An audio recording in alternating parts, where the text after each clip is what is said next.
Foreign office के साथ अपने राब्ता करके हमने अगली ही सुबह एक कॉन्डोलेंस मैसेज दिया, जो कि सारी दुनिया में उसको देखा गया। और अगले दिन ही हमारी वापसी थी। 36 घंटे का सिर्फ वो विज़िट थी। और जब हम वापस पहुंचे तो कैबिनेट कमेटी ऑन सिक्योरिटी की मीटिंग थी इंडिया में, और उस मीटिंग के बाद जो अनाउंसमेंट हुई, जिसमें पाकिस्तान का नाम तो नहीं था, जो उनकी स्टेटमेंट थी, लेकिन अनफॉर्चुनेटली जितने मैयर्स उन्होंने अनाउंस किए वो सारे के सारे पाकिस्तान के ख़िलाफ़ थे। एक अपना अटारी उन्होंने बॉर्डर जो हमारे साथ वाक़े के साथ था उसको बंद किया। हमारा जो मिशन था उसको 55 का साइज़ है 30 पे कर दिया। हमारे जो आर्म फोर्सेस के अताशीज़ हैं, नेवल, एयर फोर्स या आर्मी, उनको पर्सोना नॉन ग्रेटा डिक्लेयर कर दिया। जो पाकिस्तानी वैलिड वीज़े के ऊपर इंडिया में मौजूद थे उनको निकलने का हुक्म दिया, उनके वीज़े कैंसिल कर दिए। और जो सबसे शॉकिंग जो उनका फैसला या अनाउंसमेंट थी कि वो इंडस वाटर ट्रीटी को उन्होंने कहा we are holding in abeyance. Treaty जो है वो अबेयंस में होल्ड नहीं हो सकती, ना ये तब्दील हो सकती है जब तक कि दोनों पार्टीज एग्री ना करें, ना ये ख़त्म हो सकती है।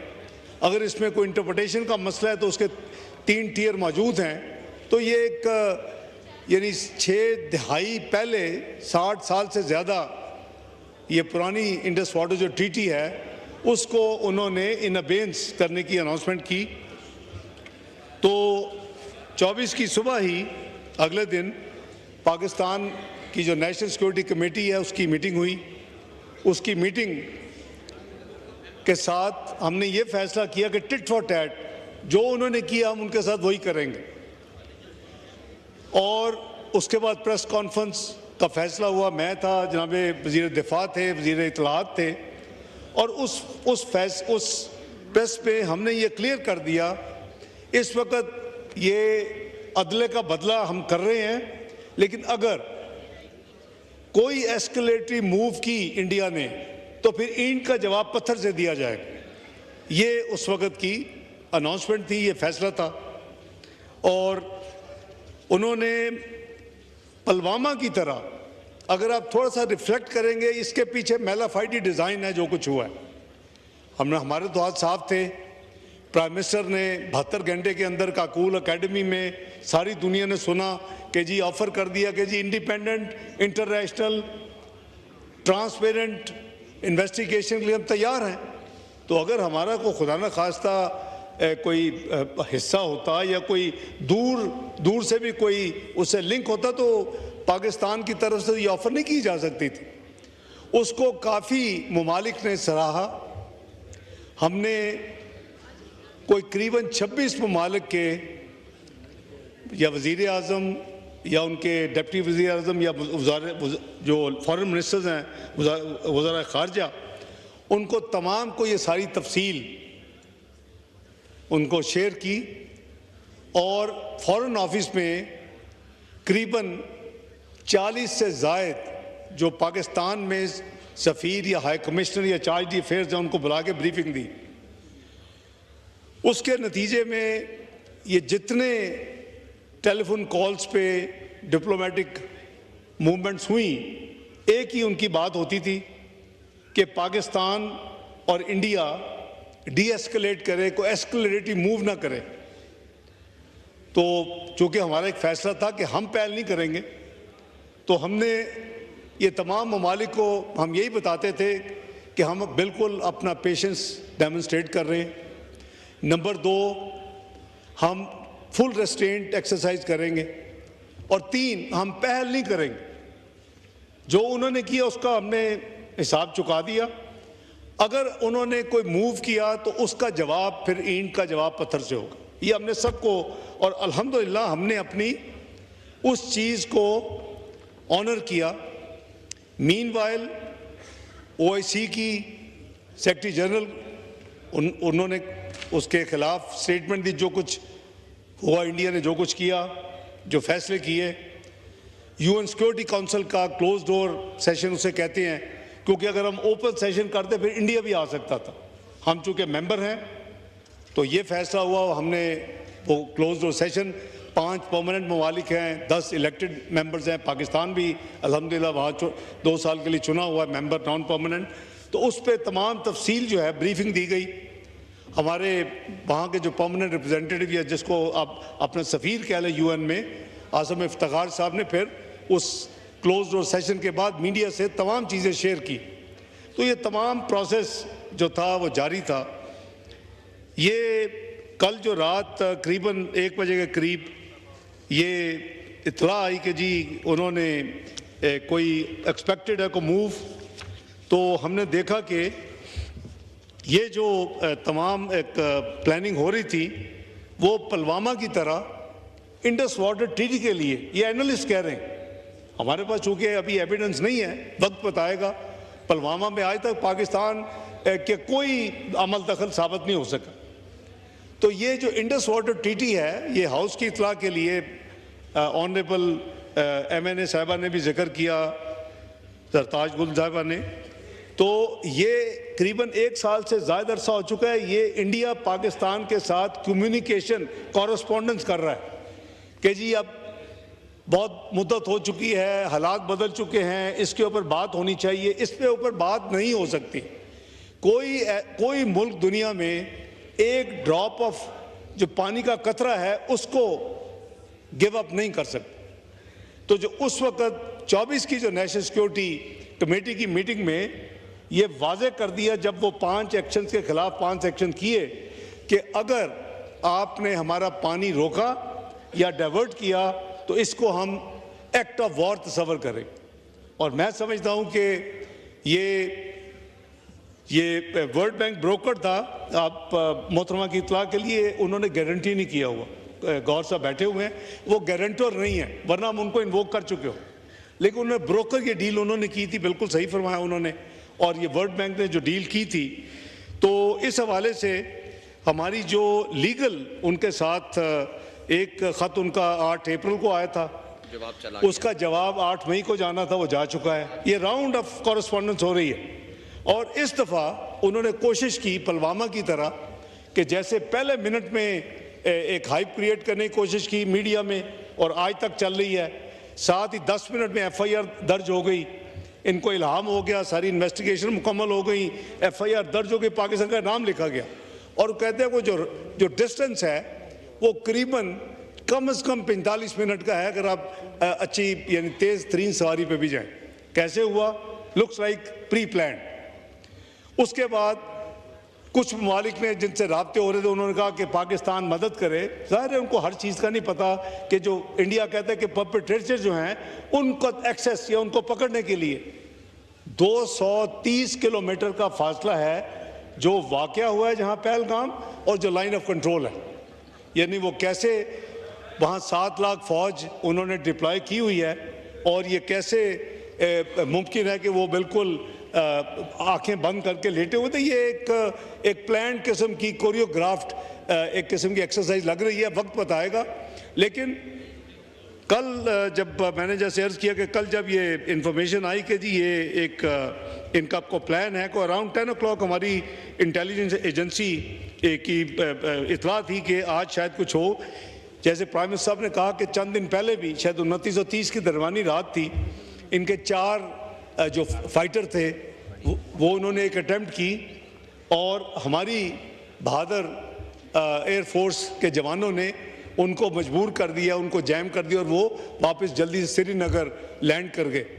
लेकिन जो कल रात था ये करीबन 12:40 के करीब ये मामला जो था, और ये 1 घंटा इसको बेसिकली अपनी अपनी स्पेस में थे, लेकिन जो एम्यूनेशन एक दूसरे का एक्सचेंज या पे लोड जिसे कहते हैं रिलीज करना एक दूसरे के खिलाफ। अभी मैं एक चीज़ क्लियर करना चाहता हूं कि पाकिस्तान ने इस वक्त भी रेस्ट्रेंट एक्सरसाइज किया। ये क्लियर इंस्ट्रक्शंस थी कि जो fighter Indian fighter, jet fighter जो पेलोड रिलीज करके आपकी तरफ फेंके, उसके ऊपर आप हमला करें। इस वजह से ये 5 गिरे हैं। अगर उनको ये इजाज़त होती कि आप अब जो सामने आए उसको गिरा दें, पेलोड वो रिलीज करे ना करे, तो एयरफोर्स की अपनी असेसमेंट के मुताबिक शायद ये 10 से 12 जहाज उनके गिरते। तो अल्लाह ताला के फजल करम से मैं समझता हूँ कि बहादुर फ़ौज पाकिस्तान ने, एयरफोर्स ने पाकिस्तान की कौम का जो सर है उसको फ़ख्र से बुलंद किया है। हमने रात ही जब ये तमाम मामला हो रहे थे तो हमने UN जो सिक्योरिटी काउंसिल का प्रेसिडेंट है, रात को हमने उसको फौरी लेटर भिजवाया कि 5 को अभी इजलास हुआ है। आज इन्होंने ये इंटरनेशनल लॉ की खिलाफ वर्जी करते हुए जो हमारे सिविलियन के ऊपर जो अटैक किया, 6 लोकेशन जो PM साहब ने बताई 24 अटैक्स हुए, 6 लोकेशंस पे 24 अटैक, भावलपुर, मुरीद के, शकरगढ़, सियालकोट और फिर AJK में आज़ाद जम्मू कश्मीर में कोटली और मुजफ्फरबाद 24 अटैक हुए हैं, 26 लोग शहीद हुए हैं और 46 लोग ज़ख्मी हुए।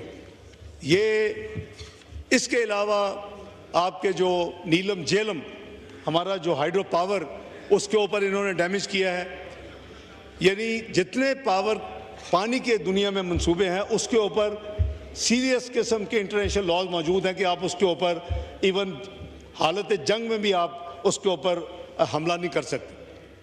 तो जो दोस्त ममालिक थे, हमने वो लेटर फौरी तौर के ऊपर सुबह करीबन 5 बजे के करीब अमेरिका में डिलीवर हो गया। वहाँ तो अभी वो 9 घंटे पीछे हैं।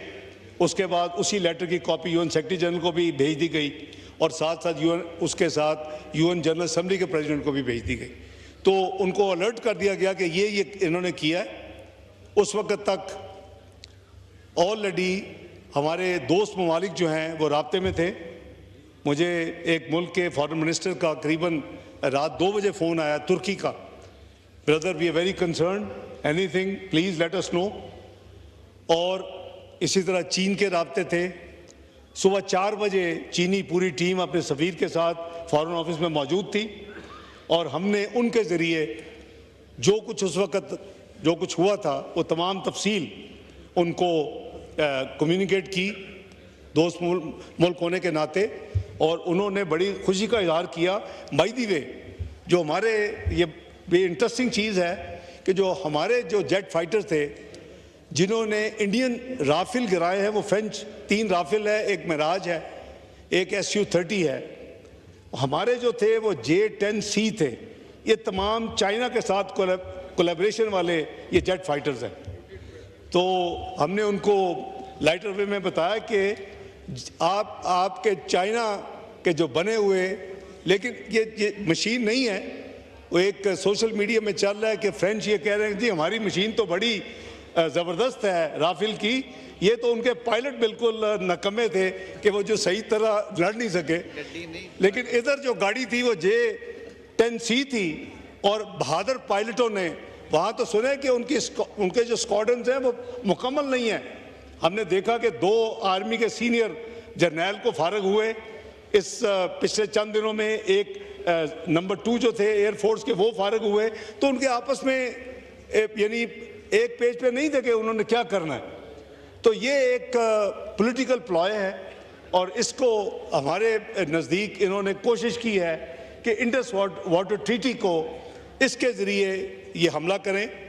और कोई किसी भी दुनिया में ट्रीटी में अबेंस का कोई प्रोविज़न मौजूद नहीं होता। सस्पेंड हो सकता है अगर उस पर सस्पेंशन की कोई शराइत लिखी हो, तो इस पे सस्पेंशन की भी कोई प्रोविज़न मौजूद नहीं है। तो हमने फिर जनाब स्पीकर कोई ये चाइनीज़ और टर्किश से फारग होके फिर हमने इंडियन चार्ज दी अफेयर को फॉरेन ऑफिस में बुलाया सुबह 6:30 बजे। उनको डिमांड्स किया कि आपके बुज़दिलाना ये जो आपने हमला किया है, हमारे जो सिविलियन हमारे जो लोग शहीद हुए हैं, औरतें बच्चे, और हमने बड़ा सख्त उनको डिमांड्स किया फॉरेन ऑफिस में बुला के। और ये बात अभी ख़त्म नहीं हुई। आज सुबह 10 बजे नेशनल सिक्योरिटी कमेटी की मीटिंग हुई। मैं जो उनका जो प्रेस रिलीज़ है या उनका फैसला जो है वो मैं रिकॉर्ड पे भी रखूँगा, अभी पढ़ भी देता हूँ। लेकिन हमारा जो डिप्लोमेटिक कांटेक्ट है वो जारी है। मेरी यहाँ आने से पहले स्पेनिश फॉरेन मिनिस्टर से बात हुई है। मेरी अभी OIC सेक्रेटरी जनरल 5:30 बजे मेरी उनके साथ कॉल थी, मैं थोड़ी डिले कर रहा हूँ। जो इटली के जो इंटीरियर मिनिस्टर थे उनसे मुलाकात हुई है। और ये सिलसिला, क्योंकि जहाँ वो रीच आउट करते हैं हम भी डिप्लोमेटिक मैदान में उनको हम पीछे नहीं रह रहे, क्योंकि ये मामला होता है मुल्क के नैरेटिव को बताना दूसरी दुनिया में।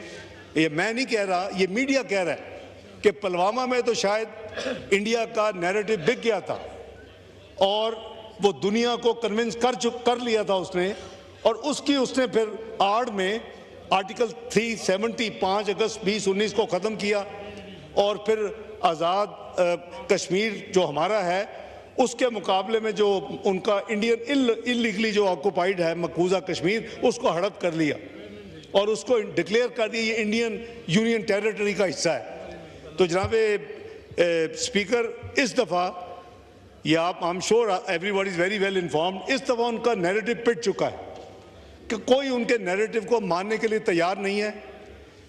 मेरे आने तक तुर्की ने इंडिया के इस काम को एक्सप्रेसली डिक्लेयर करके स्टेटमेंट दी है, कंडेम किया कि ये इंडिया ने गलत काम किया, और इसके अलावा अज़रबाईजान ने किया है। तो ये सिलसिला अब जारी रहेगा।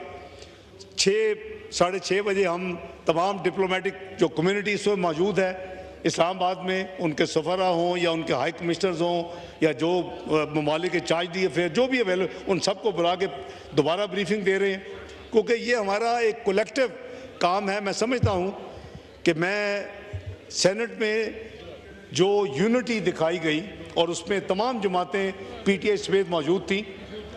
24 जब हमने वहाँ फैसला किया कि हमने एक रेजोल्यूशन लानी है, तो 2 घंटे जनाब speaker leader of the opposition के कमरे में मैं और जनाब वज़ीर कानून खुले दिल के साथ जो फॉरेन ऑफिस ने ड्राफ्ट दिया था हमने सामने रख के उसके ऊपर डिस्कशन की और जो यूनानिमस ड्राफ्ट बना उसको पेश किया और यूनिटी के साथ वहाँ हुआ। मैं उनको सेनेट को खराज तहसीन पेश करता हूँ। इसी तरह नेशनल असम्बली को भी तमाम मेंबरान को, तमाम पॉलिटिकल पार्टीज़ को मैं खराज तहसीन पेश करता हूँ कि अल्लाह ताला के फजल करम से जो हमारी यूनिटी, मुल्क की सलामती, मुल्क की हिफाजत के हवाले से है, वो हमने डेमोन्स्ट्रेट की है, जो सारी दुनिया ने देखी है। तो बात यह है कि आज जो ये जो हमारी नेशनल सिक्योरिटी कमेटी की जो मीटिंग ख़त्म हुई, तो उसका मैं रिकॉर्ड पे भी रखवा देता हूँ, जनाब स्पीकर ने पढ़ भी देता हूँ for the information of the house. उसमें कुछ आपको जवाब मिल जाएंगे। कुछ साथियों ने कहा कि आगे क्या होगा, तो उसका जवाब इसमें मौजूद है। The National Security Committee was convened under the chairmanship of Prime Minister of Islamic Republic of Pakistan, Mohammad Shahbaz Sharif. The forum offered Fatiha for the souls of the innocent civilians martyred in India's strikes, extended its heartfelt condolences to the near ones of the martyrs, and wished a speedy recovery to the injured.